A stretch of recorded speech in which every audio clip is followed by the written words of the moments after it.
Welcome to Dhruv D education channel. और आज हम पढ़ेंगे जैन धर्म के बारे में। कल हमने बौद्ध धर्म कंप्लीट कर लिया था, उससे रिलेटेड जितने भी इम्पोर्टेंट पॉइंट थे सब हमने डिस्कस कर लिए थे। और आज डिस्कस करेंगे जैन धर्म के बारे में। ठीक है, चलिए तो शुरू कर लेते हैं आज की क्लास। हिस्ट्री जल्दी कंप्लीट करानी है, उसके बाद पॉलिटी शुरू करनी है। चलिए तो जैन धर्म 6ठी शताब्दी ईसा पूर्व जैन धर्म प्रभाव में आया जब भगवान महावीर ने इस धर्म की शिक्षा दी। भगवान महावीर किस धर्म से रिलेटेड है? जैन धर्म से। जैन शब्द का अर्थ क्या होता है? जिन होता है, और इसका तात्पर्य है विजेता। जिन का मतलब होता है विजेता। जैन धर्म में कुल 24 तीर्थकर हुए हैं और पहले तीर्थकर थे ऋषभनाथ या ऋषभ देव बोलते हैं इनको। ये जैन धर्म के पहले तीर्थकर थे और टोटल तीर्थकर थे 24। हर एग्जाम में इनसे क्वेश्चन पूछे जाते हैं बौद्ध धर्म से, जैन धर्म से, और यही क्वेश्चन आते हैं बार बार। जितने भी क्वेश्चन, ये जितने भी यहाँ पे जितना विस्तृत रूप में हम यहाँ आपको रिवीजन करा रहे हैं ना इन नोट से, ओनली आईएएस के, तो उससे बाहर यहाँ से पॉइंट मुश्किल ही जाएगा। ठीक है, क्वेश्चन मुश्किल जाएगा यहाँ से, इसलिए क्योंकि इन्होंने पूरी डीप में समझा दिया है सब कुछ। सारे फैक्ट भी जितने उनसे रिलेटेड इंपॉर्टेंट फैक्ट है वे भी उन्होंने इसमें कवर कर लिए हैं। 23वें तीर्थकर पाशारुनाथ हैं जिनका जन्म वाराणसी में हुआ था। और 24वें अंतिम तीर्थकर हैं वर्धमान महावीर। जैन धर्म बौद्ध धर्म से पुराना है, ये बौद्ध धर्म से भी पहले का धर्म है। वर्धमान महावीर 540 से 468 बीसी, 540 में इनका जन्म हुआ था और 468 बीसी में इनकी मृत्यु हुई थी। जन्म कहाँ हुआ था इनका? वैशाली के निकट कुंड ग्राम में इनका जन्म हुआ था महावीर स्वामी का। और बुद्ध और महावीर दोनों समकालीन थे। अभिभावक सिद्धार्थ और त्रिशला लिच्छवी के प्रमुख चेटक की बहन, ये इनके अभिभावक थे। सिद्धार्थ इनके पिता थे और त्रिशला इनकी माता थी। इनका विवाह यशोदा से हुआ था और इनकी एक पुत्री थी प्रियदर्शना।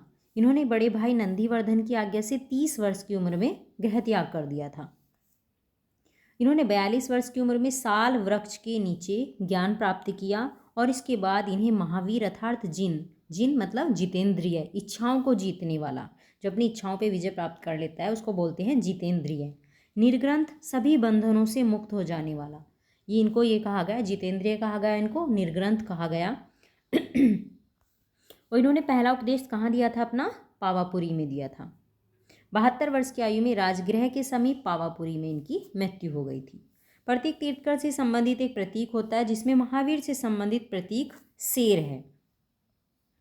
महावीर की क्या क्या शिक्षाएं थी? उन्होंने वैदिक कर्म कांडों को अस्वीकृत किया।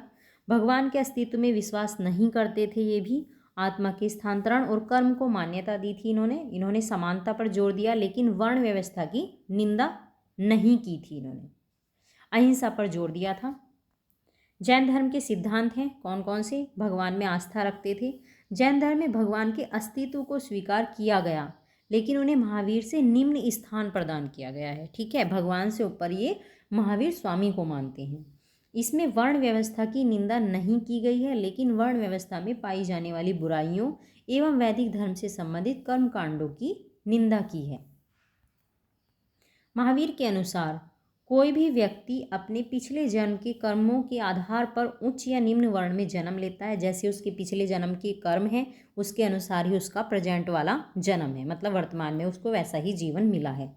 जैन धर्म में आत्मा के स्थानांतरण और कर्म के सिद्धांत को स्वीकार किया गया है। अनेकांतावाद, इन्होंने अंतिम सत्य और वास्तविकता की जटिलता पर जोर दिया है और बहुलतावाद का सिद्धांत दिया है। इसका तात्पर्य आलोचनात्मक दृष्टिकोण से विभिन्न आयाम को स्वीकार करने से है। ठीक है, अनेकांतावाद में विश्वास करते थे ये, इन्होंने इसका सिद्धांत दिया है। और श्यादवाद, सभी निर्णय सशर्त और सापेक्ष हैं, अनुमान के 7 आयाम हैं। श्यादवाद का सामान्य मतलब विभिन्न संभावनाओं का मूल्यांकन करने की विधि से है। जैन धर्म के 5 सिद्धांत थे। जैसे बौद्ध धर्म के सिद्धांत थे, ऐसे ही अब जैन धर्म के 5 सिद्धांत हैं। कौन कौन से? अहिंसा, जीव जंतुओं को हानि ना पहुंचाना, सत्य, झूठ नहीं बोलना, अस्तेय, चोरी ना करना, अपरिग्रह संपत्ति का संचय न करना, ब्रह्मचर्य, महिलाओं से दूर रहना, ये इनके 5 सिद्धांत थे। जैन धर्म से संबंधित त्रिरत्न कौन कौन से थे? वहाँ त्रिपिटक थे बौद्ध धर्म के अंदर, यहाँ त्रिरत्न है। इसका प्रमुख उद्देश्य कर्मकांडों का पालन किए बिना कैवल्य की प्राप्ति करना है। इसे 3 सिद्धांतों से प्राप्त किया जा सकता है और इनको त्रिरत्न बोलते हैं। सम्यक विश्वास से, सम्यक दर्शन बोलते हैं, सम्यक ज्ञान से और सम्यक आचरण से। जैन धर्म का प्रसार कैसे हुआ? इसका प्रसार संघ के माध्यम से पुरुषों और महिलाओं दोनों के द्वारा किया गया। चंद्रगुप्त मौर्य के संरक्षण में कलिंग और दक्षिण भारत के शाही वंश जैसे गंग, कदम्ब, चालुक्य, राष्ट्रकूट वंश, इन सब में जैन धर्म का प्रसार हुआ। जब चंद्रगुप्त मौर्य के गुरु भद्रबाहु दक्षिण भारत चले गए, तब स्थूलभद्र अपने अनुयायियों के साथ उत्तर भारत में ही रहे। जब भद्रबाहु अपने अनुयायियों के साथ वापस लौटे, तब जैन धर्म दो भागों में बट गया था, श्वेतांबर और दिगंबर में। ठीक है, ऐसी बौद्ध धर्म बट गया था दो भागों में। बौद्ध धर्म किस किस में बटा था? बौद्ध धर्म बटा था किस में? हीनयान और महायान, दो संप्रदायों में बट गया था। जैन धर्म की शाखाएं, ये देखो, ये जैन धर्म के बारे में पढ़ा रही हूँ मैं इस क्लास के अंदर, लेकिन इससे जो पहले वाली क्लास हुई है उसमें बौद्ध धर्म के बारे में डिटेल से बता चुके हैं। सारे इंपॉर्टेंट पॉइंट आपके साथ हमने डिस्कस कर लिए हैं। अगर आपने वो क्लास ना देखी हो तो आप बौद्ध धर्म के बारे में उस क्लास को देख सकते हैं। जैन धर्म की शाखाएं। जैन धर्म कुछ प्रमुख शाखाओं में विभाजित किया गया है, दिगंबर और श्वेतांबर। यह विभाजन मगध में अकाल पड़ जाने के कारण एवं भद्रबाहु एवं उनके अनुयायियों के दक्षिण भारत में चले जाने के कारण हुआ।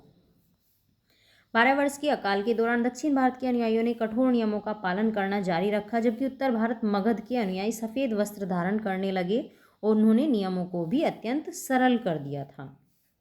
अकाल की समाप्ति के बाद जब दक्षिण भारत के अनुयायी उत्तर भारत में वापस लौटे, तब जैन धर्म दो भागों में बंट गया था।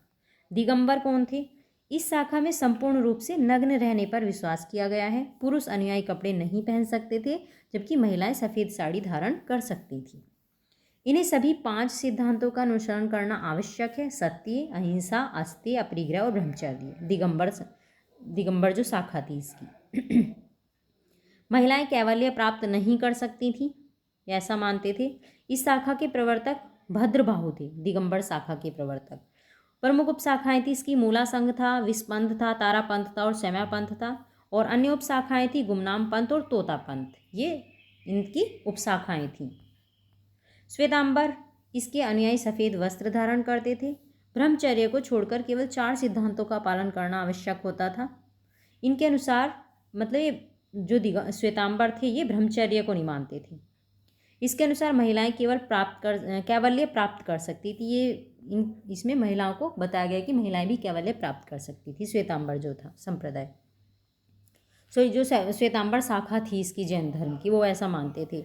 इस शाखा के प्रवर्तक स्थूलभद्र थे और इसकी उपशाखाएं थी मूर्ति पूजक, स्थानकवासी और थेरापंथी। अब जैन धर्म की ये हुई हैं जैन समितियां हुई हैं। जैन समितियां देखते हैं। प्रथम समिति हुई थी पाटलिपुत्र में 300 से 322 ईसा पूर्व। अध्यक्ष थे स्थूलभद्र, चंद्रगुप्त मौर्य के शासन में हुई थी ये जैन समिति, और 12 अंगों का इसके अंदर संपादन किया गया था। द्वितीय समिति हुई थी 300 से 322 ईसा पूर्व में, वल्लभी स्थान पे हुई थी और अध्यक्ष थे देव ऋषि क्षमाश्रवण, और इसमें 11 अंग और उपांगों की रचना हुई है। जैन धर्म से संबंधित महत्वपूर्ण शब्दावली देखते हैं। आश्रव क्या था? यह आत्मा के कर्म करने के पीछे मन और शरीर के प्रभाव को संदर्भित करता है। आश्रव शब्द का अर्थ है, क्या मतलब था इसका? यह आत्मा के कर्म करने के पीछे मन और शरीर के प्रभाव को बताता है। संवर, ये कर्मों के आश्रव को रोकना। ठीक है, कर्मों के आश्रव को रोकना है संवर। निर्जरा क्या है? इसका अर्थ मोक्ष की प्राप्ति के लिए आत्मा से जुड़े कर्मों का क्षय करना, और मोक्ष की प्राप्ति से जन्म और मृत्यु के चक्र से मुक्ति प्राप्त होती है। यह जैन धर्म के 7 सिद्धांतों में से एक है। संलेखना, इसे संथारा कहते हैं। इसके अंतर्गत कोई भी व्यक्ति अपनी मर्जी से मृत्यु तक अन्न एवं जल का त्याग कर सकता है। कैवल्य, कैवल्य का तात्पर्य था परम आनंद प्राप्त करना, कैवल्य। आगम क्या था? आगम सूत्र, आगम साहित्य में विभिन्न पुस्तकों को शामिल किया गया है जो जैन धर्म की पवित्र पुस्तकें हैं। इन्हें अर्धमागधी में लिखा गया है, जो प्राकृत भाषा का ही एक रूप है। गैर आगम साहित्य, इसमें आगम साहित्य की व्याख्या की गई है, जो विद्वानों द्वारा किया गया एक स्वतंत्र कार्य है। यह प्राकृत, संस्कृत, अपभ्रंश, राजस्थानी, गुजराती, हिंदी, कन्नड़, तमिल, जर्मन, इंग्लिश, इन सब भाषाओं में लिखे गए हैं। महत्वपूर्ण जैन साहित्य और उसके प्रतिपादक देख लेते हैं आप। ऐसा दावा किया जाता है कि जैन साहित्य का संकलन प्रथम तीर्थंकर आदिनाथ के समय काल में शुरू हुआ था। जैन साहित्य का संकलन महावीर से पहले तीर्थकर की शिक्षाओं को पूर्व कहा जाता था। जो महावीर से पहले जो तीर्थकर थे उनकी शिक्षाओं को बोलते थे पूर्व। जैन साहित्य को आगम कहा जाता है और यह महावीर की शिक्षाओं पर आधारित ग्रंथ हैं। कल्पसूत्र को भद्रबाहु द्वारा लिखा गया है। कल्पसूत्र की रचना किसने करी है? भद्रबाहु ने, और जिसमें तीर्थकरों के जीवन से संबंधित घटनाओं का वर्णन मिलता है। जैन साहित्य प्रमुख रूप से प्राकृत भाषा में लिखे गए हैं। जैन कला मान स्तंभ मंदिर के प्रवेश द्वार पर होते हैं, जिसे देखकर व्यक्ति का मान या अहंकार स्वयं खत्म हो जाता है। मान स्तंभ में तीर्थकर से संबंधित शिक्षाओं का चित्रण किया जाता है। ठीक है, ये मंदिर के प्रवेश द्वार पर होते हैं मान स्तंभ। एक है वसदिस क्या है? जैन धर्म के अनुयायियों की आवास या कर्नाटक में अवस्थित मंदिर है ये वसदिस। ये जो वर्ड है ना, इन वर्ड का ध्यान रखना, इनका मतलब भी पूछ लेते हैं, क्वेश्चन में पेपर आते हैं